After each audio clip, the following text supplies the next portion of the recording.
नमस्कार। आप सबका एक बार फिर हार्दिक स्वागत। आज का विषय जो है राजनीतिक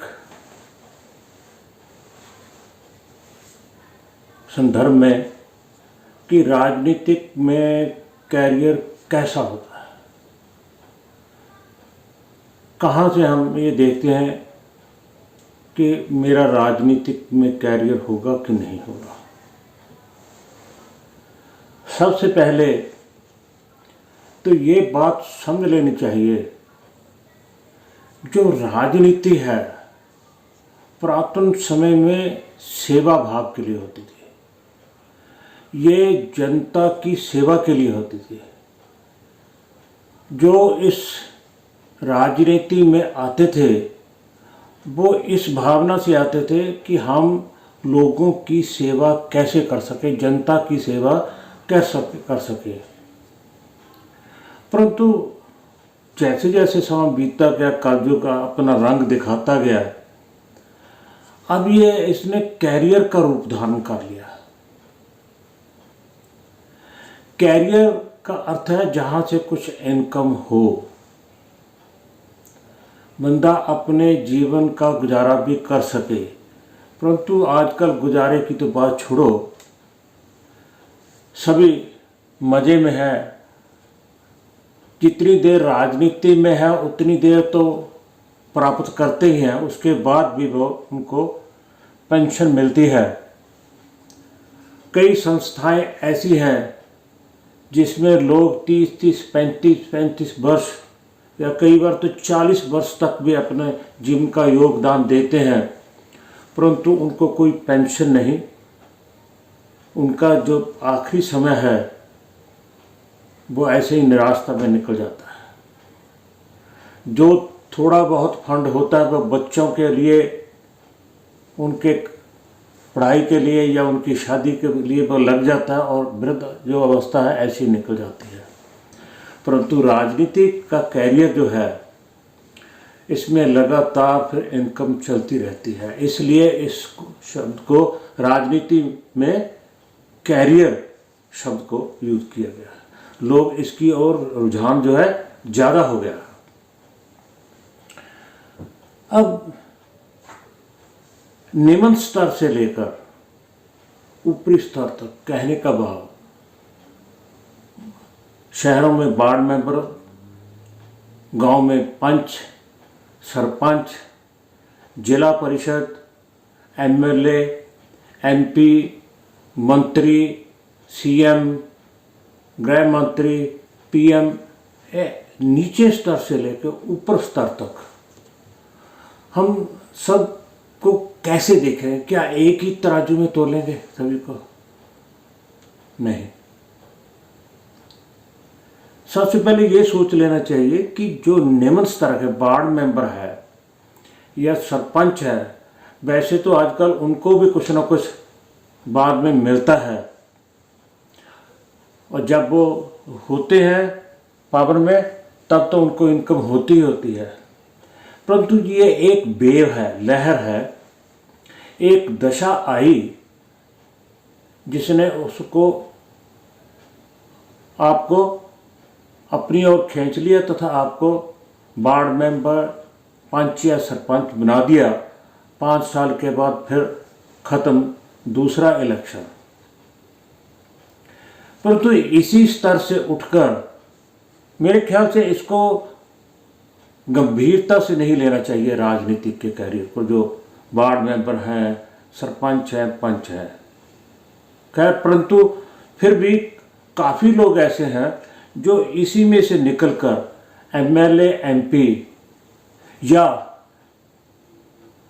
यूनियन लेवल की जो संगठन होते हैं बड़े लेवल के, जैसे जिला परिषद, किसान यूनियन का प्रधान, जनरल सेक्रेटरी, कोषाध्यक्ष, और लेबर यूनियन का, या कि बड़ी बड़ी कंपनियां हैं जिनके 15-15, 20-20 यूनिट है, देश में ही और विदेशों में भी उनकी यूनियन होती है।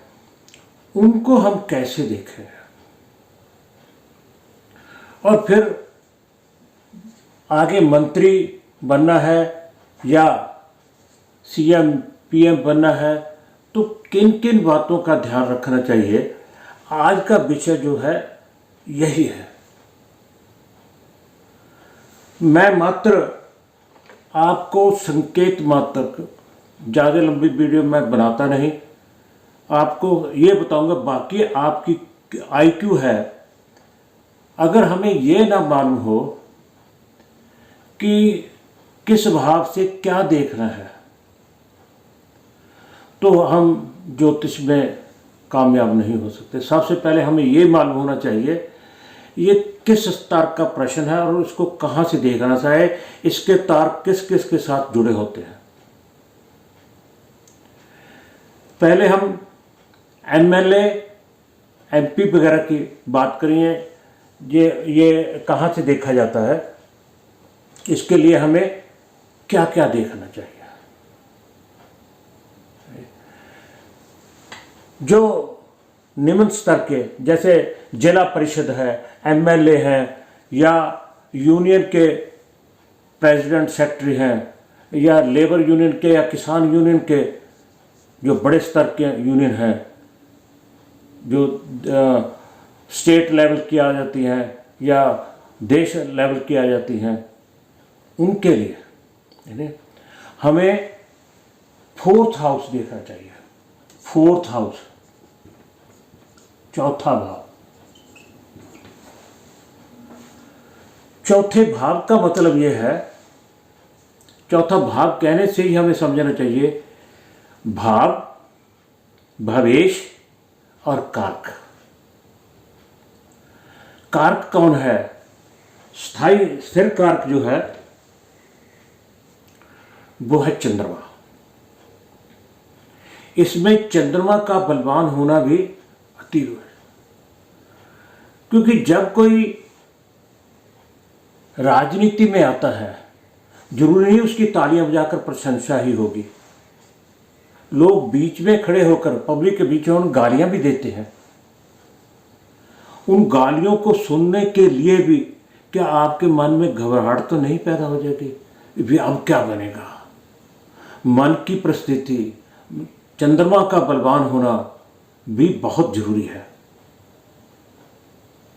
और फिर ये जो विषय है ये किससे रिलेटेड है? ये रिलेटेड है जनता से, पब्लिक से, जिसने वोट देना है, जिसने आपको बनाना है। उसका दाता ग्रह कौन है? जनता का दाता ग्रह कौन है? वो है शनि। लेबर का, पब्लिक का, जो मास का दाता ग्रह कौन है? शनि। और फिर इन सभी, चाहे यूनियन है, चाहे एमएलए एमपी है स्टेट लेवल, राज्य स्तर के, तो उसका सीधा और सीधा संबंध किससे होता है? सरकार से। चाहे वो पावर में हो, चाहे वो विपक्ष में हो, चाहे बहुमत में हो, चाहे अल्पमत में हो, उनका नीति बनाने में, नीति का समर्थन देने में सीधा से सीधा किसके साथ संबंध होता है? सरकार से। और सरकार के लिए हमें कौन सा ग्रह देखना चाहिए? सूर्य।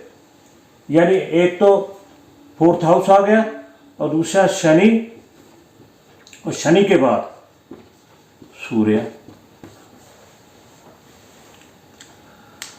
अगर आप का फोर्थ हाउस चंद्रमा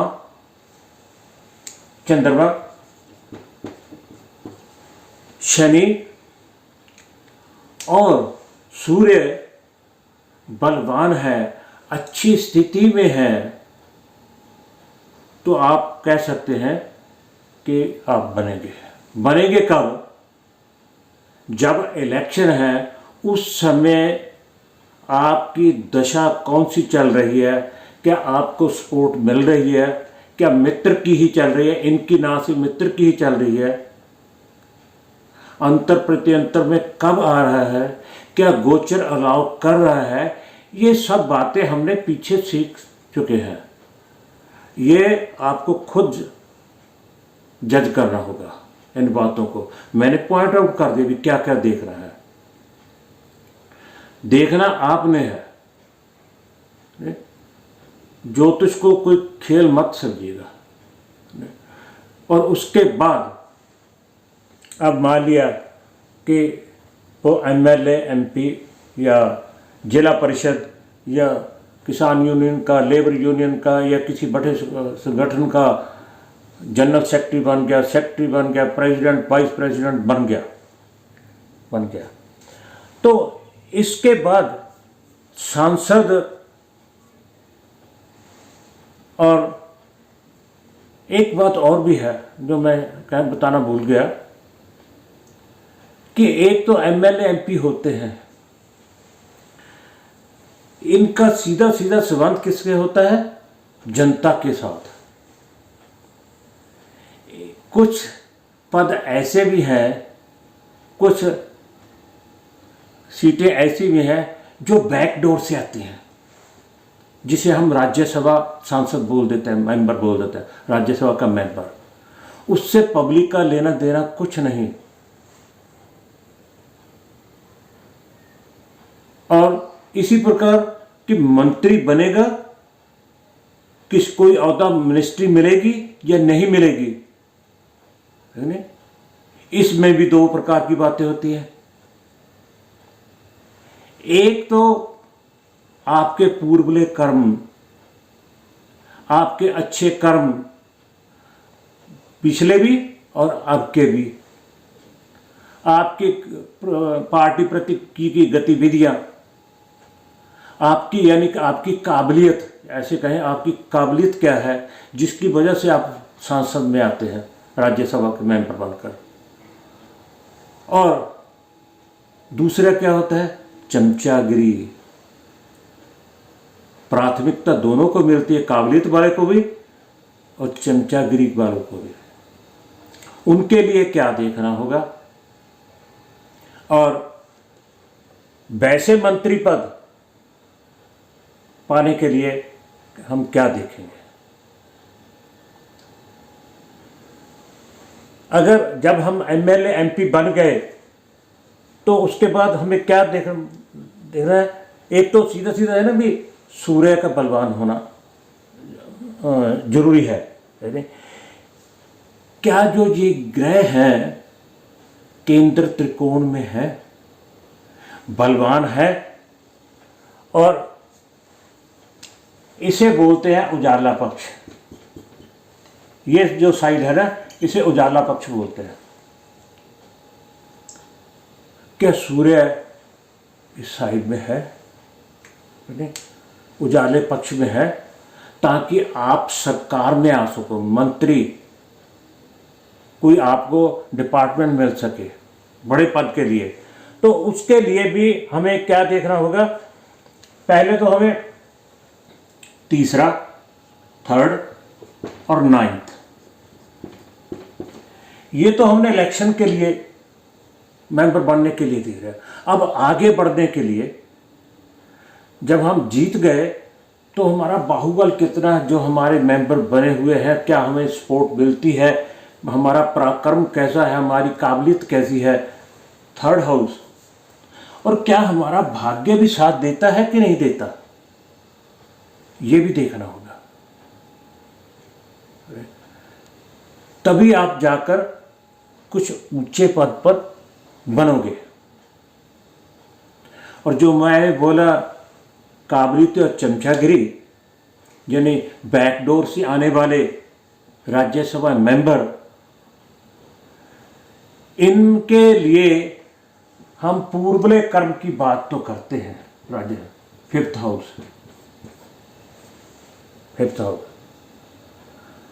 ये तो देखना चाहिए, परंतु सेकंड हाउस भी देखना चाहिए। सेकंड हाउस क्यों देखना चाहिए? कलयुग है, काबिलियत के साथ साथ अगर आपने चमचागिरी नहीं, अकेली चमचागिरी ही करी है, चलेगी, प्राथमिकता तो आपको मिलेगी पर श्योरिटी नहीं। परंतु क्या आप पार्टी के लिए कोई पैसा खर्च कर सकते हैं? यानी पैसा भी 90 से 95% तक पैसा देना ही पड़ता है पार्टी को, तब पार्टी आपको सपोर्ट करती है।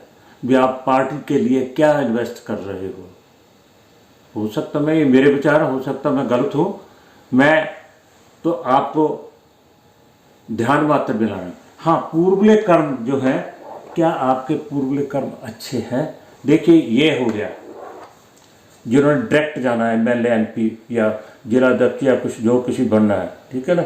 उसके बाद बड़े पद के लिए, उसके लिए ये देखेंगे आपका भाग्यस्थान कैसा, आपका करना, आपके पीछे और कितने एमएलए, एमपी खड़े हैं, सपोर्ट कर रहे हैं। वो जो सांसद की बात कर रहे हैं ना, राज्यसभा मेंबर की, बैंगलोर से, उसके लिए आपका पूर्वले कर्म का कैसा, आपने चमचागिरी की है नहीं, तो उसका फल मिलेगा कि नहीं मिलेगा, उसमें अर्जित है कि नहीं है, आपका ये स्थान कितना बलवान है, ये भी देखना पड़ेगा। ये तो ठीक, ये सभी जो चीज़ें हैं ना, इनकी दशा, इनका बलवान होना, केंद्र त्रिकोण में होना, किन के साथ युति, किन के साथ दृष्टि, गोचर क्या है, जब भी मेंबर बनना है, इतनी तरीक को नॉमिनेट होना, उस दिनों की स्थिति सब निचोड़ निकाल कर फिर आपको प्रेडिक्शन करनी होगी। परंतु ये तो जो बातें हैं ना, हम एक्सपीरियंस से या जो कुछ शास्त्रों से लेते हैं, मगर जो प्योर वैदिक शास्त्र में लिखा, वो क्या लिखा है? लगन, चंद्र लगन। अब ये भी आपको बात सीख लेनी चाहिए, दोनों में से कौन बलवान है, क्योंकि कैरियर देख रहे हैं दोनों में से, उसी से दोनों से देख लेंगे तो अच्छा है। और इसके अलावा 2 या 3 जो ग्रह हैं, उच्च के या स्वय राशि के होने चाहिए, स्वय राशि के होने चाहिए, स्वय राशि के होने चाहिए, केंद्र त्रिकोण में हो, सूर्य बलवान हो, शनि की स्थिति अच्छी हो, इन की दशा अंतरदशा हो। आपको मालूम होता है इलेक्शन कब होने हैं, नॉमिनेशन कब होनी है, आगे मिनिस्ट्री के लिए कब अनाउंसमेंट होनी है, पार्टी ने कब लेना है। जब कोई आएगा तो आपसे बताएगा इतनी तारीख को हमारी चयन होएगी, कौन कब मिनिस्टर बनेगा, है ना। तो ये सब बातें देख लेने चंद्रलग्न से होता है। कम से कम जो मैंने हाउस बताए, चौथा, नवा, तीसरा, है नहीं, बैकडोर के लिए पंचम, मगर मैंने साथ जोड़ दिया दूसरा, धन का, है ना। इन चीज़ों को देखना है। तो उसके अलावा जो वैदिक शास्त्र कहता है, वो कहता है लगन और चंद्र लगन दोनों से देखिए, कम से कम 2 या 3 ग्रह जो हैं उच्च के या स्वग्रही होनी चाहिए, केंद्र त्रिकोण में हो, दशा अनुकूल हो, गोचर अनुकूल हो, तब ऐसा पॉसिबल है। इस पाठ में इतना ही। कृपया लाइक, शेयर और सब्सक्राइब जरूर कर दीजिएगा। इसके साथ ही अगला जो टॉपिक होगा वो होगा प्रॉपर्टी विवाद। कुछ वो जो विपरीत का वेद का है, वो 1-2 चैप्टर रहते हैं, मैं वो भी पूरा करूँगा। मगर ये प्रश्न बहुत आते हैं, उनको हल करने के लिए मैं मजबूर हूँ। टॉपिक और भी बहुत हैं, पितृदोष है, ग्रह अवस्था फल है, बहुत कुछ है। हाँ, वो सब भी देखेंगे। इस पार्ट में इतने। आप सबका बहुत बहुत धन्यवाद।